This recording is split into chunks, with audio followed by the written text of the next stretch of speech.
So maybe you've heard this idea floating around.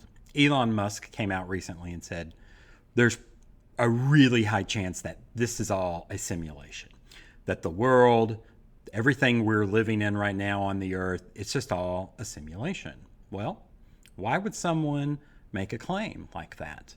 Is there any science behind that? What does it mean? Logically, could we deduce that we are actually living in a simulation right now and that nothing's really real? In this video, we're going to talk about the area of philosophy that studies this, and then we'll talk about some scientific explanations for why, indeed, we might be living in a simulation. Let's get started.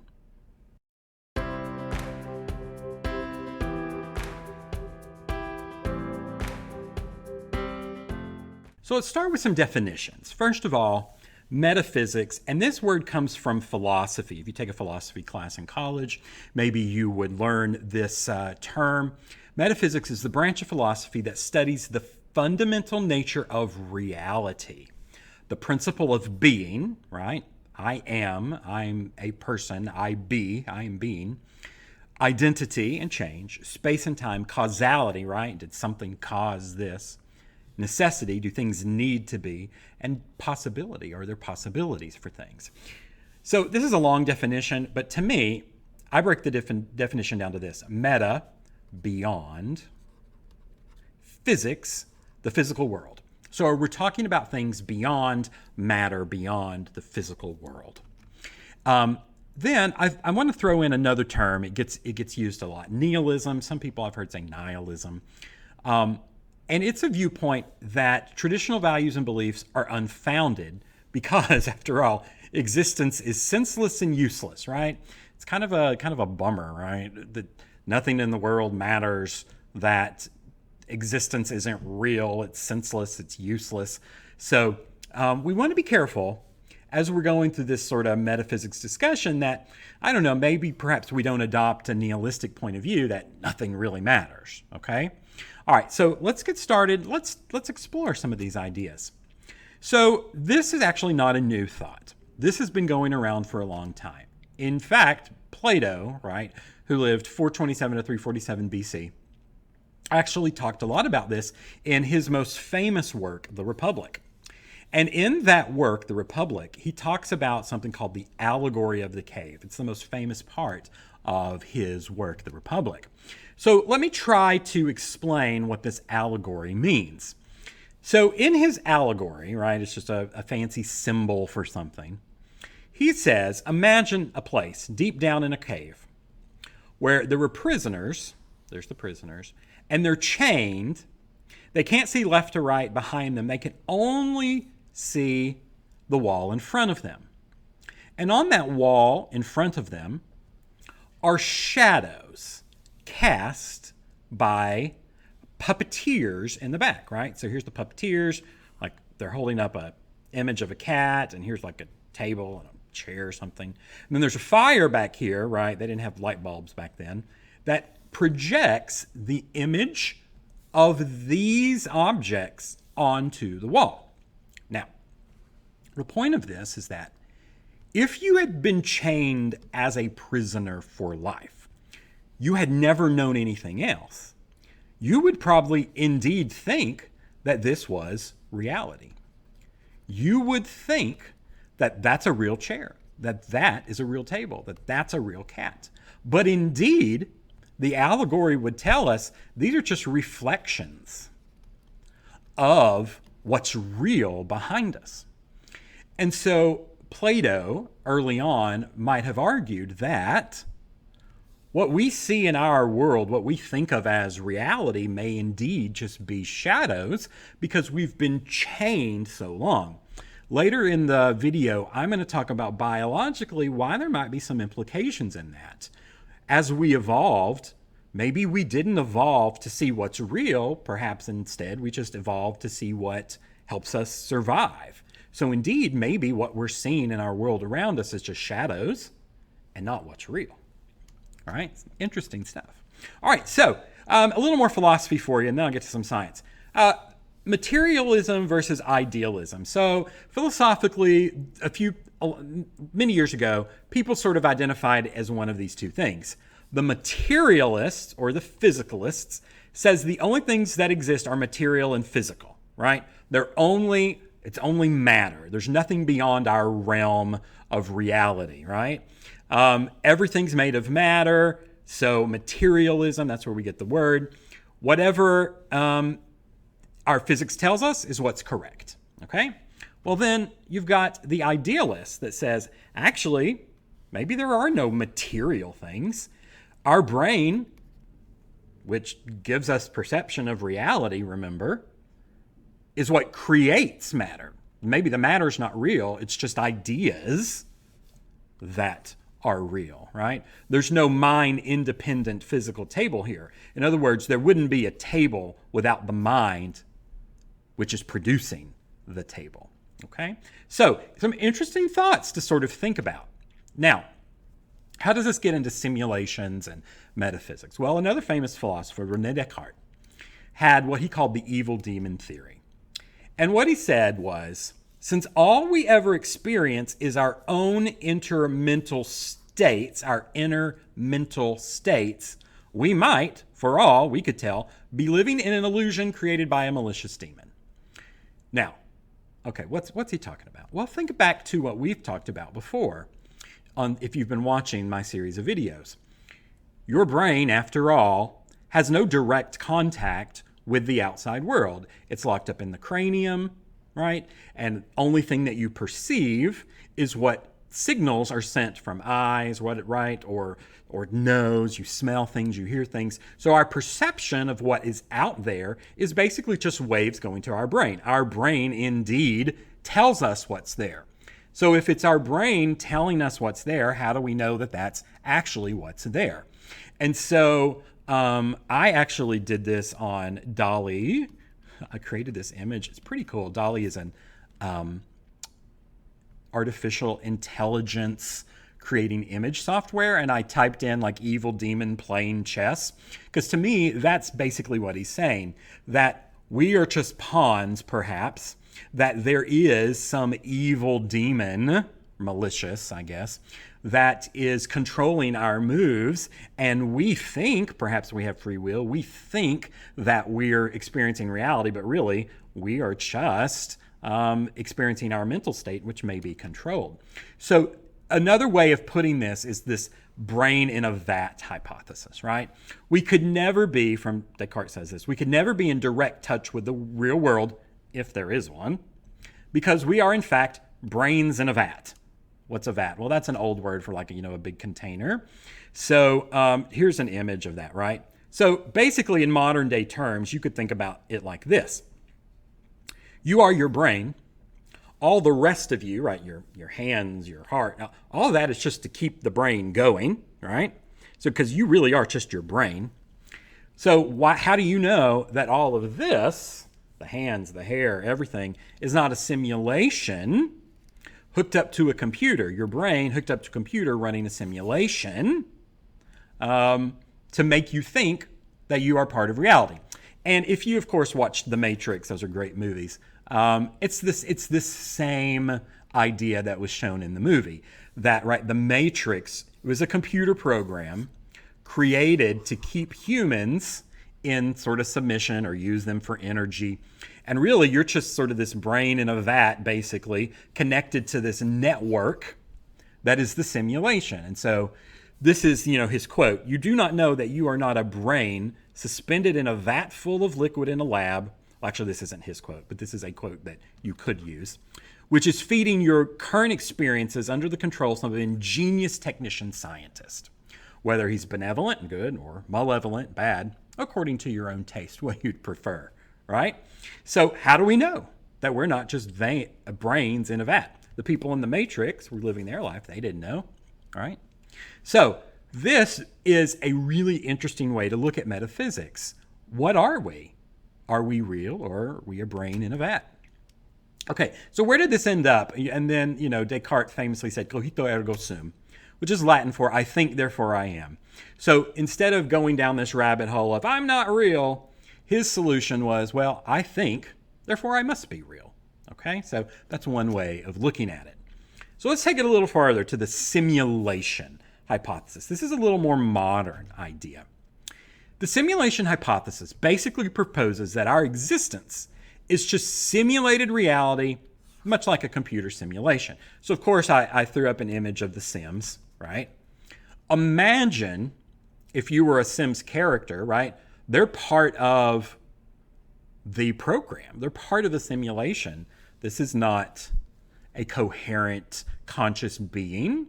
But at some point, if technology got good enough that these became conscious, coherent beings, they might still be part of this simulation that is run by, a mastermind, if you will. Nick Bostrom is one of the sort of leading theorists on this simulation hypothesis. This is a long quote, but I'm going to read it to you and point out some things because I think it really sums up.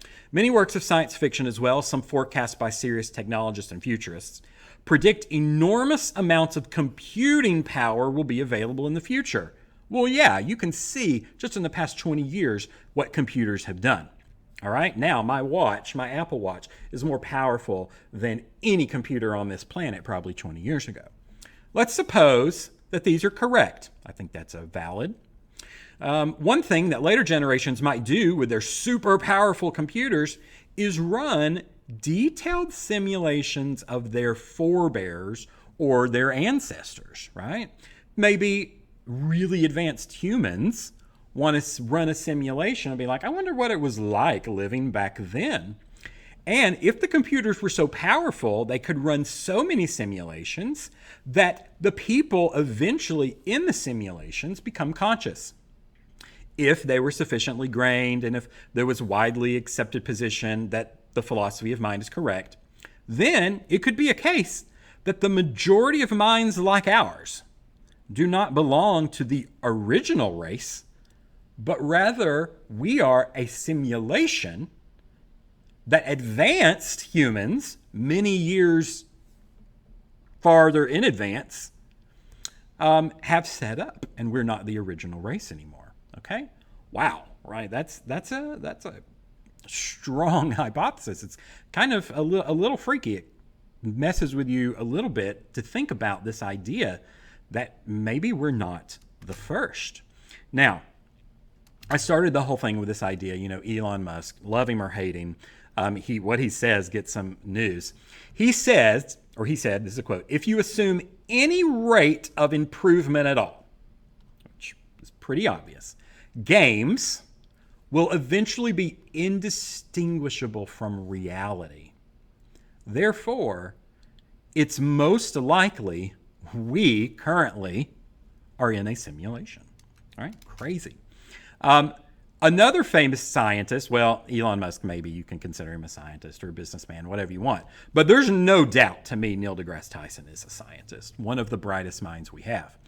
Neil deGrasse Tyson says he thinks simulation hypothesis is correct, saying it's really better than 50-50 odds, and he can't come up with a strong argument against being in a simulation. So, are we indeed a bunch of code? Are we just characters in a simulation?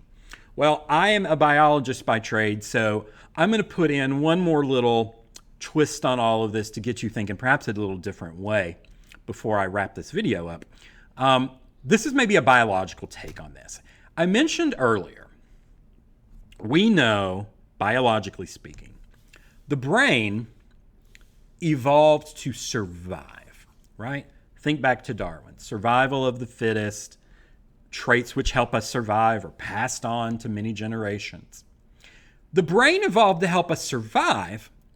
It did not necessarily evolve to see or experience what's real. Okay? I'll say that again. The brain evolved to survive, not to experience what's real. Well, then some people may argue, well, the best chance of survival is seeing what's real. But many biological evolutionary theorists would say that's not necessarily the case, right? Take, for example, all of the illusions that we can play on human minds, right? Where we see things that aren't there, where we can get the mind and trick the mind to actually believe things that didn't happen. Or is it the brain has evolved to the point where it lets us think we see what's real, but really it's just evolved to survive? Another way you could put it, back to the cave, did our brain evolve to keep us in the cave? Are we only seeing images on the wall of the cave, and the real reality is not even available to our senses, because our senses of sight, of smell, of taste didn't evolve to see what's real, but evolved to see what helps us survive? Okay, so another crazy thought. So where does this take us in the future then, if we're in a simulation? Or what about some of these ideas? Well, one of my favorite things to talk about recently is the second law of thermodynamics. In the universe, we have noticed this law, which says disorder in the universe is increasing. Another fancy word for disorder is entropy. Disorder in our universe is always increasing. Well, some people that want to argue evolution would say things like, well, isn't life violating this law? Doesn't life violate the second law of thermodynamics? Because life, us, we're very organized, right? We're not disordered. But if you think about it, even very ordered things like us living still create entropy, because everything we eat, everything we do gives off so much heat or entropy into the world that living things actually create a bunch of disorder. So you could think of it like this. I like to think of it as the universe created order, us, to ultimately increase disorder, because that's one of the laws. Now, this is a hypothesis thrown around, right? This is sort of where I have been thinking lately. Some scientists would disagree, but in my mind, this makes perfect sense. If the universe, right, which who can explain that really, created order to increase disorder. The universe wants disorder, therefore the best way to create disorder is to create order that can then create more disorder. And let me give you an example of this, and then I'll talk about one of the leading scientists on this, Jeremy England. Take, for example, a tornado, a hurricane, right? This is actually quite ordered. A hurricane, right, has a center. There's an eye, right? This, by creating order, nature actually creates a ton more disorder by leaving disorder in its path, right? So it seems at some point the universe uses ordered things to create more disorder. So Professor Jeremy England is in the Department of Physics at MIT, and he works a lot on thermodynamic principles. And he's proposed, or he did a paper here and gave a speech at the Harvard Origins of Life Initiative, where basically there's a lot of really hard physics and math here, but I'm going to try to sum it up for you.